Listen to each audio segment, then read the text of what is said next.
요즘은 어디에서나 AI 이거를 말합니다. 이게 뭐 전에는 공상과학 영화에서나 나왔었고 마치 꿈처럼 생각하던 그런 거잖아요. 인공지능이잖아요. 근데 이 시대가 성큼 와 버린 겁니다. 이제 지식 분야뿐만 아니라 뭐 산업이나 어떤 정치나 문화까지 이걸 빼고 얘기하면 시대에 뒤떨어진 사람이라고 또 사회 중심에서 벗어난 것처럼 그렇게 느껴집니다.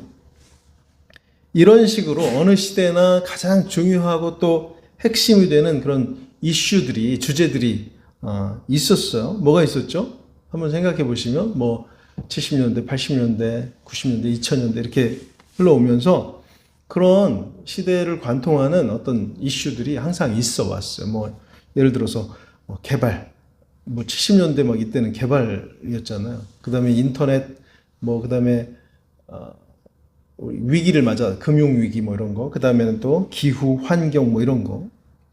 세계적으로 정치나 어떤 그런 분야, 외교 뭐 이런 분야에서뿐만이 아니라 그냥 일반 사람들, 보통 사람들의 대화에 이르기까지 이런 주제들이 가장 많이 오르내리고 또 중심이었다는 것입니다.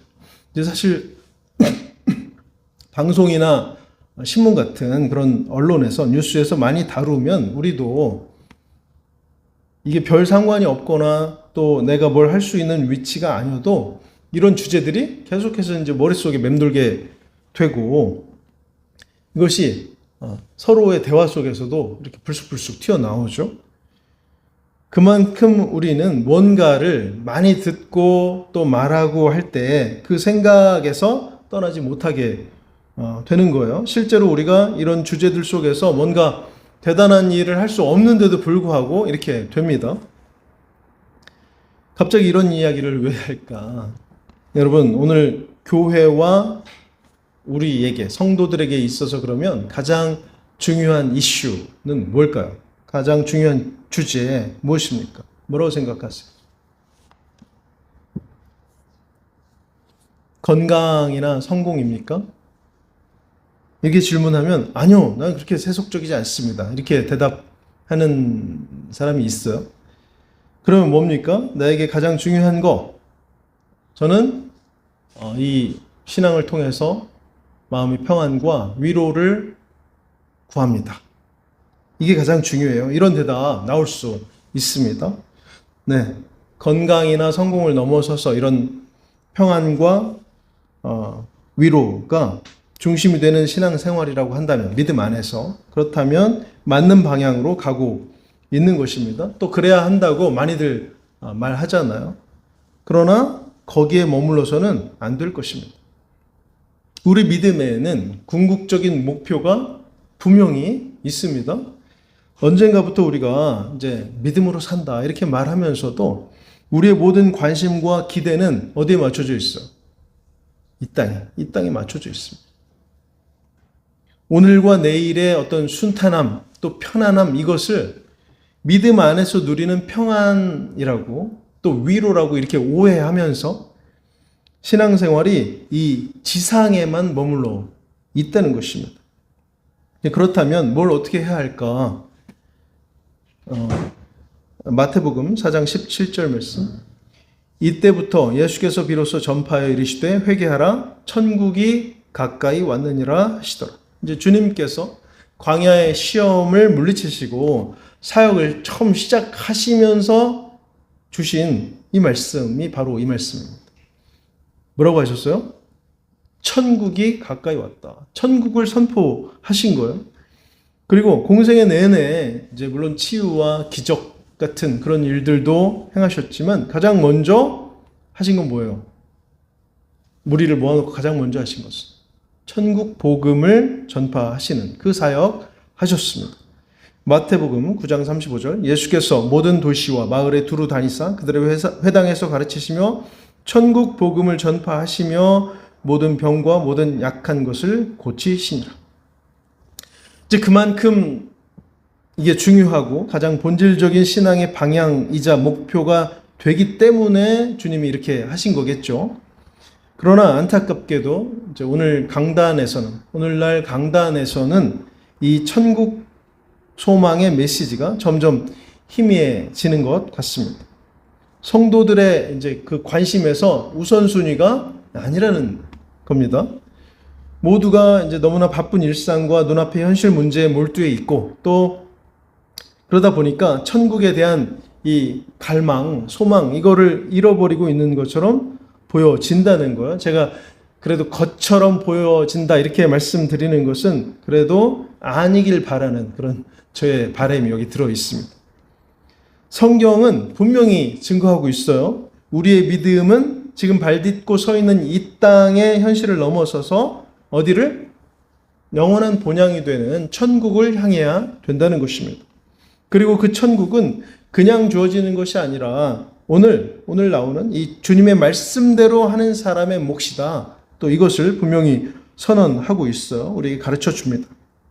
사랑하는 여러분, 오늘 말씀을 통해 천국을 향한 뜨거운 갈망이 우리의 믿음에 어떤 생명력을 불어넣고, 또 예수님께서 말씀하신 이 신앙의 완성은 무엇인지 같이 나누고자 합니다. 이 시간 마음을 열고 예수 그리스도의 선포를 우리 마음속 깊이 받아들이면서 희미해지는 천국을 향한 열정, 이것이 우리 안에 새로워질 수 있기를 주님의 이름으로 축원합니다. 이제 오늘 본문은 옥에 갇힌 이 세례 요한의 예수님을 향한 질문, 이걸로 시작됩니다. 3절 함께 보겠습니다. 3절, 예수께 여짜오되 오실 그이가 당신 이오니이까 우리가 다른 이를 기다리오리까. 이제 세례 요한은 누구예요?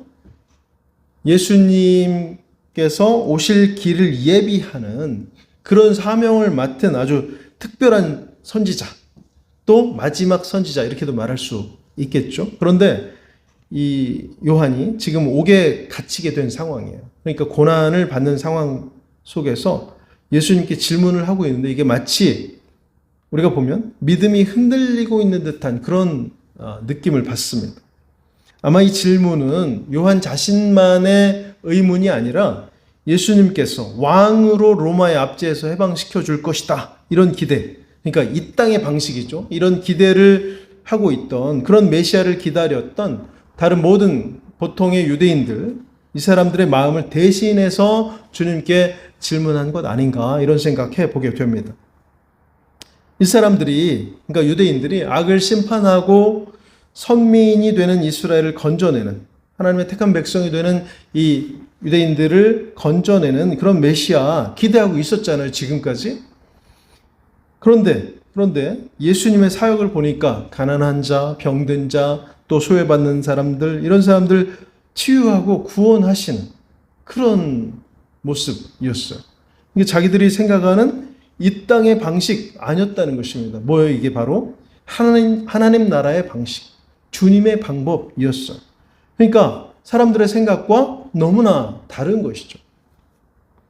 이제 여기서 주님께서 주시는 답이 있습니다. 5절 함께 봅니다. 맹인이 보며 못 걷는 사람이 걸으며 나병 환자가 깨끗함을 받으며 못 듣는 자가 들으며 죽은 자가 살아나며 가난한 자에게 복음이 전파된다. 그러니까 예수님께서는 유대인들이 원하는 그런 방식, 그런 말, 이게 아니라 하나님 나라의 표적, 그 방법으로 지금 응답하고 계신 겁니다. 이것이 사실은 바로 선지자 이사야가 예언한 메시아의 모습이 바로 이거예요. 예수님께서 이 사역을 통해서 내가 바로 너희들이 기다리던 메시아다, 그리스도다, 지금 이것을 보여주시는 거거든요. 확증시켜 주시는 겁니다. 그러나 이 사람들이 자기들의 기대대로 보여지는 모습이 아니기 때문에 이제 실망하거나 돌아서고 있는 것이죠. 우리의 신앙도 세례 요한의 모습, 당시의 그 유대인들처럼 현실의 고난 앞에서, 또 기대와 다른 방식의 결과 앞에서 흔들릴 수가 있습니다. 그러나 주님께서 말씀하고 계세요. 6절입니다. 6절 시작. 누구든지 나로 말미암아 실족하지 아니하는 자는 복이 있도다 하시니. 그러니까 진정한 믿음은 눈앞의 현실적인 만족이나 기대에 머무르지 않고 예수 그리스도 안에서 이미 시작된 그 하나님 나라의 말씀을 듣고 보고 확신하면서 굳건히 서 있는 것입니다. 이게 이 땅에 매이지 않고 이겨낼 힘이 되기도 하면서 또 주님이 우리에게 주시는 복이 된다 하는 것이죠. 11절 일어남이 없도다까지 보겠습니다. 시작. 내가 진실로 너에게 말하노니 여자가 낳은 자 중에 세례 요한보다 큰 이가 일어남이 없도다. 그러니까 예수님께서 세례 요한의 질문을 이걸 이제 옥에 있으니까 못 오고 그 제자들이 대신 와서 물어봤잖아요. 근데 이 사람들이 몰라가고 난 후에 주님을 따르던 무리에게 세례 요한에 대해서 이제 말씀하고 계시는 거예요. 요한이 이 땅에 태어난 사람 중에 가장 큰 이다. 위대한 자다. 이거를 주님께서 인정하고 계세요. 왜일까요? 왜 이렇게 인정하세요? 세례 요한 자신의 안위나 어떤 명예나 이것을 바라지 않았고 오직 오실 이 메시아를 증거하면서 그 길을 예비한 사람이죠. 하나님 나라를 선포하는 일에 그의 온 삶을 다 바친 사람이기 때문에 주님이 이렇게 인정해 주신 것입니다. 세례 요한의 사역 내내 뭘 말했어요? 천국을 말했습니다. 그 삶의 목적은 뭐였냐면 그 천국에 대한 사람들의 그러니까 인식이죠. 인정과 그 천국에 대한 갈망, 소망 이거였습니다. 이 말씀을 하시면서 이어서 주님께서 놀라운 말씀을 덧붙이고 계신데 그 다음부터 11절 끝까지 보겠습니다. 그러나 천국에서는 극히 작은 자라도 그보다 크니라. 이 말씀 뭐예요? 세례 요한을 지금 비하하시는 겁니까? 아니죠. 세례 요한이 부족하다거나 별거 없다고 깎아내리는 그런 말씀이 아닙니다. 오히려 예수 그리스도의 복음을 통해서 이 새로운 나라, 그러니까 천국에 들어갈 자들의 영광이 얼마나 크고 엄청난지를 이거를 가르쳐 주시는 것입니다. 세례 요한이 얼마나 우리하고 비교했을 때 비교가 안 될 만큼 대단한 훌륭한 사람이잖아요. 그런데 천국에서는 이런 세례 요한이 작다는 거예요. 우리가 천국에서는 이보다 훨씬 큰 영광을 누리게 된다. 천국에 대한 갈망을 품고 예수 그리스도를 믿어서 하나님 나라 시민권을 얻은 사람, 이 땅에서 가장 크다고 주님께서 인정하신 이 위대한 선지자, 세례 요한보다 더 크고 놀라운 영광과 특권을 누리게 된다. 주님께서 지금 분명히 약속하시는 것입니다. 그 다음 이제 오늘 가장 중요한 말씀으로 생각되는데요. 12절 우리가 많이 듣지만 약간 의아한 그런 말씀 보겠습니다. 세례 요한의 때부터 지금까지 천국은 침노를 당하나니 침노하는 자는 빼앗느니라. 네. 이 말씀을 이제 당시 상황을 놓고 생각해 보면 예수님과 예수님을 따르는 그 성도들, 무리들을 이 침노하는 자, 그러니까 뭡니까? 폭력적으로 공격하는 사람들 때문에 이제 고난을 받고 있다.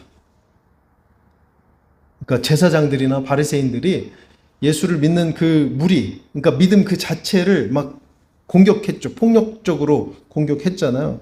이것 때문에 믿음으로 고난을 받는 사람들이 있다. 이런 의미를 가지고 해석할 수도 있습니다. 당시 상황을 놓고 보면. 이제 당장 세례 요한이 바로 그런 케이스잖아요. 천국을 전하고 주님을 전파하다 보니까 잡혀 들어갔어요. 감옥으로. 그 다음에 끝내 죽임을 당하는 일까지 벌어지니까. 그런데 이제 그때를 넘어서서, 그 당시를 넘어서서 오늘 우리의 믿음으로 놓고 보면 주님의 이 말씀 다시 묵상해 보면 이 침노라는 단어, 이제 비아제타 이 말 쓰는데 이게 원래 아까 뭐라고 했어요? 어딘가를 힘으로 공격해 들어가다, 빼앗다 이런 의미 있거든요. 그러면 한번 생각해 보세요. 어떤 그 전쟁이 났다고 칠 때, 전쟁이 났다. 이 한쪽 편 군대가 다른 편의 중요한 어떤 기지나 뭐 요새 이것을 공격한다고 가정해 보면 어떻게 해야 될까요? 전쟁을 하는데 이쪽을 빼앗는다고 할 때 중요한 기지 점령해야 돼요. 차지해야 돼요. 그럼 어떻게 해야 될까요? 그 공격하는 쪽 병사가 나 지금 집에 맛있는 거 두고 왔는데 친구랑 어디 놀러 가기로 했었는데 이런 생각하면서 전쟁합니까? 그렇게 하면 이길 수 있어요? 그럴 수 없잖아요. 이때 가장 중요한 건 뭐예요? 오직 이기는 거죠. 이기는 거. 온 힘을 다해서 기지를 공격하고 그 안으로 들어가서 마침내 차지하는 것, 이거에만 집중해야 하잖아요, 지금. 근데 다 각자 다른 생각을 갖고 있고 엉뚱한 데 관심을 쏟고 있고 이러면 절대 이길 수 없는 것입니다. 차지할 수 없는 거예요. 이렇게 하면 상대방의 기지는커녕 지금 내가 서 있는 곳조차 뺏기고 밀려날 수 있다는 것입니다. 그리고 생각해보면 아무리 게으른 군인이고 생각이 없어도 내 생명이 달려 있다고 할 때는 이런 딴 생각 계속 하겠습니까? 그럴 수 있어요. 이제 오늘 천국에 대한 우리의 갈망이 희미해지는 것은 집에 두고 온 뭔가에 미련이 많은 이런 어리석은 군사와 같이 되는 것입니다. 더 크고 중요한 임무가 앞에 있는데 당장 머릿속에 떠오르는 것에만 매여서 한치 앞을 장담할 수 없는 그런 위기 속으로 스스로 들어가는 것과 같다, 이 말입니다. 제가 12절 다시 보겠습니다. 세례 요한의 때부터 지금까지 천국은 침노를 당하나니 침노하는 자는 빼앗느니라. 네. 주님께서 이 말씀을 통해서 천국을 향한 뜨거운 갈망을 가진 사람이 믿음의 생명력이 있는 사람이고 신앙의 완성을 볼 수 있는 사람이다, 이렇게 지금 선포하고 계시는 것입니다. 성도의 갈망은 현실의 고난과 유혹에도 불구하고 세상에 미련을 두지 않고 오직 영원한 천국을 향해서 전력 투구하고 또 결단하고 행동하는 믿음으로 나타나야 한다, 이런 말씀인 거예요. 여러분, 천국을 소망하지 않는 믿음 무기력합니다. 무기력해요. 이 갈망이 없으면 기도가 쉽게 되고 순종도 어렵고 세상과는 타협하게 된다는 것입니다. 적당히 신앙생활, 아니 종교생활 하는 것이죠. 천국을 향한 뜨거운 열정만이 우리의 믿음에 생명을 불어넣고 추진력을 공급해 줍니다. 지금 이 땅의 것들을 침노하자는 말이 아니에요. 물질이나 성공을 침노하는 것이 아니라 내 생명을 걸고 열정과 헌신으로 천국을 침노해야 한다. 이것이 우리 믿음의 사람이 할 일인 것입니다. 베드로후서 1장 10절 11절 말씀 제가 봉독하겠습니다. 그러므로 형제들아 더욱 힘써 너희 부르심과 택하심을 굳게 하라. 너희가 이것을 행한즉 언제든지 실족하지 아니하리라. 이같이 하면 우리 주 곧 구주 예수 그리스도의 영원한 나라에 들어감을 넉넉히 너희에게 주시니라. 오늘 우리가 이 천국에 관한 강력한 선포를 들었습니다. 세례 요한의 때부터 시작됐다고 하는 이 천국, 지금 우리 앞에 있어요. 우리 앞에 있습니다. 이 천국은 미지근한 믿음을 가지고는 들어갈 수 없습니다. 지금 앞에서 베드로 사도가 권면했지만 이 권면대로 우리를 주의 사명 맡은 자로 부르시고 또 천국 백성으로 택하신 은혜를 따라서 우리가 헌신 가운데, 소망 가운데 흔들리지 않고 이 믿음의 길을 갈 때, 그때 천국이 나에게, 우리에게 예비되어 있는 것입니다. 뭐라고 하고 있어요, 베드로가? 그렇게 하면 우리가 천국에 넉넉히 들어갈 수 있대요. 넉넉히. 또 이걸 뒤집어서 한번 보면 우리의 믿음의 생명력을 불어넣고 신앙을 완성하는 유일한 길이 바로 뭐라는 거예요, 지금? 천국을 향한 갈망이다. 그러니까 우리가 이 믿음의 길을 감에 있어서 동력이 뭐예요? 목표이면서 동력이 천국에 대한 갈망이래요. 여러분, 현실의 어려움과 고난 때문에 혹은 세상의 헛된 즐거움 때문에 천국에 대한 우리의 이 갈망과 관심이 혹시 지금 식어 있지 않습니까? 이제 다시 우리의 영혼이 믿음의 공동체들이, 우리뿐만 아니라 모든 믿음의 공동체들이 천국을 향한 뜨거운 소망으로 가득 차고 또 여기에 집중할 수 있기를 원합니다. 천국은 간절히 소망하는 자, 또 열렬히 구하면서 헌신하는 자의 것이 되는 겁니다. 힘들이지 않고 그저 얻어지는 그런 보상이 아닌 거예요. 하나님 나라는 예수 그리스도를 왕으로 모시고 그분의 말씀에 순종하며 세상의 악에 맞서 싸우는 그런 용기 있는 담대한 성도들이 마지막에 쟁취하게 될 그런 영원한 유업인 것을 우리가 잊지 마시기 바랍니다.